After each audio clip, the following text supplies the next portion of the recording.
Well, the first stock to keep on your radar will be Financial Technologies, where its subsidiary, National Spot Exchange, has suggested staggered payment to end the crisis for it, where 8 members with borrowings of nearly 2,100 crores have declared their ability to pay on time, and 13 other members with outstanding of nearly 3,100 crores have said that they will pay in a staggered manner, while there are still negotiations which are underway with 3 other members. So NSCL is expected to receive about 2,100 crores by September 13, and FMC, that is the Commodity Market Regulator, has also hired 2 agencies to conduct NSCL's stock audit at the warehouses to make sure that there is sufficient stock to complete the payment. And also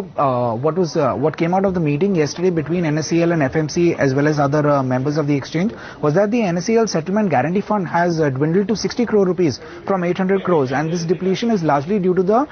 adjusted of settlement post the March quarter. Next one will be JSW Steel and SR Steel to keep on your radar, where these 2 companies are mulling increase in the steel prices for the month, and this is largely led by the pressure on the input costs due to the weak rupee. So SR Steel is looking to raise prices by about 1,000 to 1,200 rupees per ton as per reports, and JSW Steel is still deciding on the quantum as it is in discussion with the customers. Take a look at some of the earnings that came out after the market hours as well as on the weekend, where Berger Paints delivered a stellar growth of 12.5% in its net profit despite the weak quarter, and its net sales were also up by about 11%. Also, its margins improved despite the weakening of rupee that had put some pressure on the input costs. So that improved to 9.9%. Next one was PFC, where its profits surged by nearly 23% year on year, and this was driven by 27% jump in its income from operations. And lastly, Canara Bank came out with a tepid set of earnings, where its profits grew by nearly just 2% year on year. Also, its net interest income advanced by about 8%, but the asset quality saw some deterioration, where the gross NPAs increased by about 30 bips quarter on quarter, and the net NPAs too increased by a similar amount. Power Grid, Adani Enterprises and Sun TV were the 3 stocks buzzing in trade. Power Grid plunged more than 11% and plummeted to a fresh 52-week low. It's now trading at the lowest level seen in the last 4 years after the board approved offloading of 15% stake in the company via follow-on public offering of nearly 69.4 crore shares that would help the company raise nearly 7,100 crore rupees and help meet its investment needs over the next 3 years. But the stock largely tagged on